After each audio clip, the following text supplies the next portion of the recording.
Now, is it just my imagination, or is there not a single low-carb elite athlete out there today?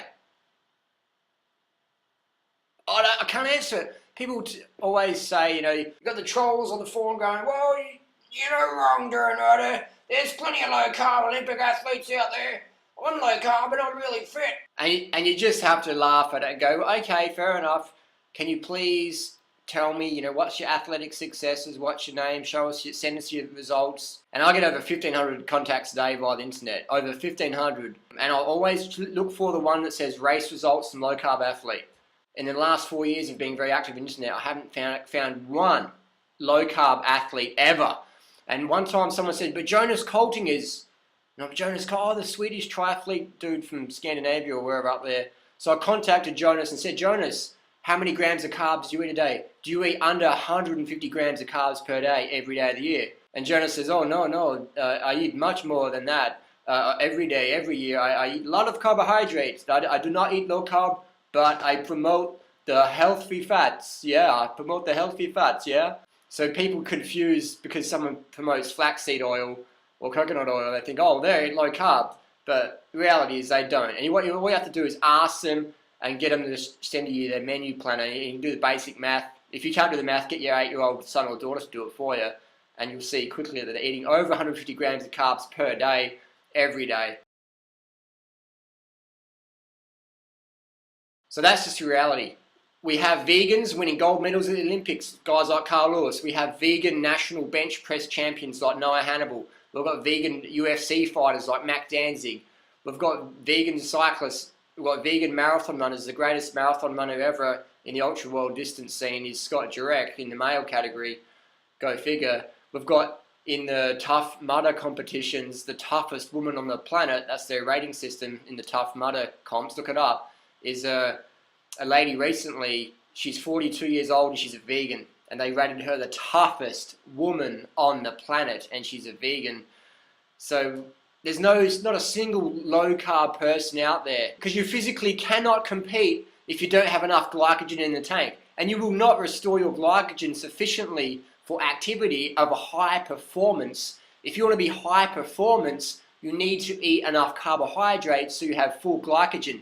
That is why we have zero, zip, zilch, nada, dada, finiti, kaput, minata, finata, low-carb athletes on the planet. Nothing. Never. Never will be, never has been, never was. Just as just a few people on trolling. Oh, you're serious, doing right, you're all wrong. Just got a few trolls like that out there. But no, there's in reality, look at it. And look at it. So that in the vegan world, we've got athletes from A to Z. Olympic gold medalists to state finalists to world-class age groupers like Ruth Heinrich, who's won more triathlons than anyone on the planet. And she's been a vegan for like 20, 30 years or something like that. High carb is where it's at. You know what I mean? So all these people like Rob Wolf and Mark Sisson and Sean Croxton, sincere guys, but just sincerely wrong. They don't have any idea. They're not competing at national level sport or state level sport. They're not even competing at district level sport. All these guys can do is throw some frisbee on the beach with the dogs and that's fine, that's cool, nothing wrong with that, having that low level fitness, nothing wrong with that. That's, I'm not making fun of everyone, if you want to have low level fitness, cool. I'm not into low level fitness, I'm into high level fitness. I'm into when Lance Armstrong comes to town, I'm going riding with him. And the only thing that's going to stop me is maybe security entourage. My fitness isn't going to stop me ever because I eat high carb every day. Does that make sense? So if you want to have fitness, now fitness and slim body, they come together. You get to eat a lot of food, you get to stay slim, and it's all win-win. Now that sounds like fun. You get to eat all the food you want, every meal, every day of the year, for the rest of your life, and never have to worry about becoming a fatso ever again in your life. Never. You have to worry about increasing your chance of heart disease or cancer or osteoporosis, like the clinical studies have done that show these high-fat, low-carb, high-protein, animal-based diets do. Just look at Dr. Atkins. Rest in peace, Dr. Atkins. Dr. Atkins was obese at 258 pounds in the autopsy table, and he had chronic arteriosclerosis. So he had chronic heart disease. He died prematurely, and he was obese. If that isn't enough warning for you, and then we have Stephen Burns, who died of stroke at age 40. Stephen Burns, rest in peace. He was another high-fat, low-carb, anti-vegan promoter. And it's unfortunate these people have to learn the hard way. So saturated fat and cholesterol isn't healthy. And anyone telling you that, always follow the money. And oh, magically they're always selling you some little special protein powder or some special fish oil capsule thing. So low carb's a scam. It's just people telling overweight, apathetic, ignorant fatsos, you got fat from eating like a Chinese rice worker in the fields. Cut out the fruits and vegetables and rice because that's what made you fat. And make sure you load up on the bacon, eggs and sausage and slather it in lard and fry it up. Because you got fat on rice and fruit. You did. You know it. It was the bananas, man, and the steamed rice and broccoli. It just blew you out. So get on the fucking high-fat stuff and just slam it in, and you'll wake up one day really lean. And make sure you buy my protein powders and fish oil supplements and my special book on the cholesterol con. Yeah! I mean, it sounds crazy, but it's true. Just look around, read the forums.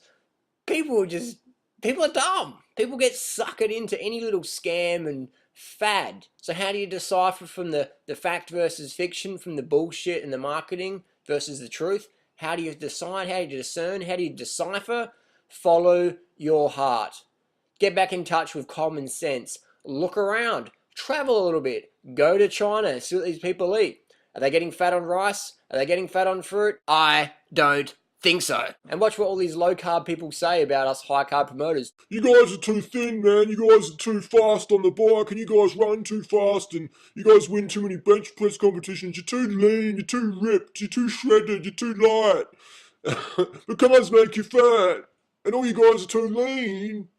I don't know.